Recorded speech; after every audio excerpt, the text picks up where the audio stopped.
သူ့နာမည်ကတော့ Steve လို့ခေါ်ပါတယ်။မိုင်းတွင်တူရတဲ့အလုပ်ကိုဝါသနာပါတဲ့အပြင်မိုင်းတွင်တူတဲ့အပွေးနှင်ထုတ်တာကိုလည်းမကြာခဏခံရလေးရှိပါတယ်။အဲဒီလိုနဲ့သူဝါသနာပါတဲ့အလုပ်ကိုတစ်စစ်ချိုးခောက်သိမ်းထားလိုက်ရပြီးသူမကြိုက်တဲ့တကားလက်ကင်အလုပ်မှာအလုပ်လုပ်နေရတာကြောင့်ညှိငွေလာပါတယ်။တနေ့တော့သူငယ်ငယ်ကဝါသနာပါခဲ့တဲ့မိုင်းတွင်တူတဲ့အလုပ်ကိုပြန်လုပ်ဖို့စိတ်ပိုင်းဖြတ်လိုက်ပြီးမိုင်းတွင်ရှိတဲ့နားလေးကိုရောက်လာပေမဲ့မိုင်းတွင်တူတဲ့အပွေးကအခုထိအသက်ရှင်နေသေးရကြောင်းနည်းနည်းတော့ကြောက်မိသွားပါတယ်။ဒါပေမဲ့နှစ်ချို့ပြီးအသက်ကြီးနေတဲ့အပွေးဖြစ်နေပြီးမို့အသားအရာပဲမိုင်းတွင်ရက်ကိုဝင်သွားလိုက်ပါတယ်။အဲဒီလိုနဲ့တူရင်ထူးဆန်းတဲ့ပစ္စည်းနှစ်ခုကိုတနေ့မှရှာတွေ့သွားခဲ့ပါတယ်။အဲ့ပစ္စည်းနှစ်ခုကိုပေါင်းဆက်လိုက်တဲ့အခါမှာတော့ပေါ်တယ်တစ်ခုပွင့်လာပြီး overwall လို့ခေါ်တဲ့တခြားကဘာကိုရောက်သွားပါတယ်။ဒီနေရာက Steve အတွက်အရန်လာတဲ့နေရာတစ်ခုဖြစ်ပြီးအရာအလုံးကလည်းကုပတုံးလုံးဖြစ်နေတာကြောင့်အံ့ဩမြင့်တက်သွားပါတယ်။အဲဒီလိုနဲ့လှုပ်ချင်တိုင်းလှုပ်လို့ရတဲ့ဒီကဘာထဲမှာသူ့စိတ်ကြအိမ်တွေကိုဆောက်ပါတော့တယ်။ပထမအိမ်ကိုတော့မြေသားနဲ့ဆောက်ထားပြီးနောက်ဆုံးအိမ်ကိုတော့တိုးမွေးနဲ့ဆောက်လိုက်ပါတယ်။ဒါပေမဲ့ညဘက်ရောက်လာတဲ့အခါမှာတော့သူမသိသေးတဲ့ဒီကဘာရဲ့အမောက်ဘက်ရန်ကရောက်လာပါတယ်။နေကင်းဘက်မှာဆိုအေးအေးချမ်းချမ်းနဲ့တတရာရာရှိပေမဲ့ညဘက်ရောက်လာရင်တော့ပတ်ဝန်းကျင်ကိုလိုက်နောက်ရှက်နေတဲ့ဇွန်မီတွေကပေါ်လာတတ်ပါတယ်။မနက်ခင်းရောက်လာတဲ့အခါမှာတော့အရာအလုံးကပုံမှန်ပြန်ဖြစ်သွားပြီးသူနေတဲ့အိမ်ရှိမှလည်းဒေါသတကြီးနဲ့စိုက်ကြည့်နေတဲ့မြေခွေးတစ်ကောင်ကရောက်လာပါတယ်။ဒါပေမဲ့စတီကတော့အယိုးတစ်ချောင်းကိုကျွေးလိုက်တဲ့အတွက်အဲ့မြေခွေးကရံမမှုတော့ပဲစတီကိုတော့သူ့တခင်အဖြစ်သဘောထားလိုက်ပြီးအဲ့မြေခွေးကိုလည်းဒန်နစ်ဆိုပြီးနာမည်ပေးထားလိုက်ပါတယ်။အဲဒီလိုနဲ့နှစ်ယောက်သားတန်ရောစင်တွေဖြစ်လာကြပြီးစတီကတော့သူ့ကိုယ်ပိုင်ကဘာလေးမှာကစားကွင်းတစ်ခုကိုစောက်ထားလိုက်ပါသေးတယ်။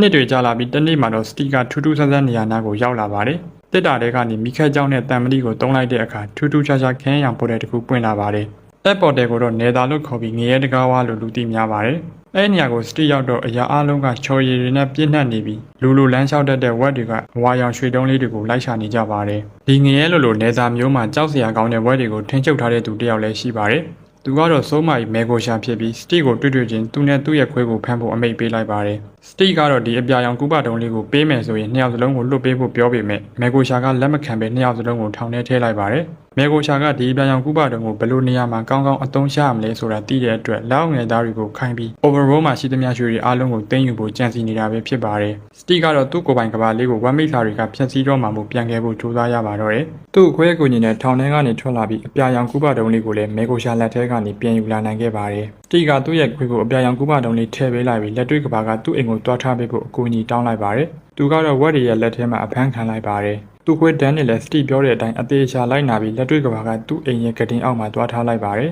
။အနောက်ကနေလိုက်လာတဲ့ဝက်တွေကသူ့ခွေးကိုမမိလိုက်ပဲခွေးကြကြံခဲ့တဲ့လေဘက်ကိုပဲယူထားလိုက်ပါတယ်။အဲဒီလိုနဲ့ကုပတုံးကအခွန်ကျွတ်သွားပြီး overwall ကိုတွားတဲ့ဂိတ်တကားဟာလည်းပိတ်သွားခဲ့ပါတယ်။ဒီလိုနဲ့ overwall ကြီးဟာလည်းဝက်မိတ်စာတွေလက်ထဲကနေတခဏတာအေဂျင့်သွားခဲ့သလိုဒန်နဲ့လည်းလက်တွေ့ကဘာမှာပိတ်မိသွားပါတယ်။အမိုက်စားကားကိုခက်မိုက်မောင်းလိုက်တဲ့သူကတော့ Garrett Gassin ပဲဖြစ်ပါတယ်။ Garrett Gassin က1980ဝန်းကျင်ခုနှစ်လောက်မှာ Hunt City Rampage လို့ခေါ်တဲ့ဂိမ်းတစ်ခုရဲ့ professional gamer တစ်ယောက်လည်းဖြစ်ပါတယ်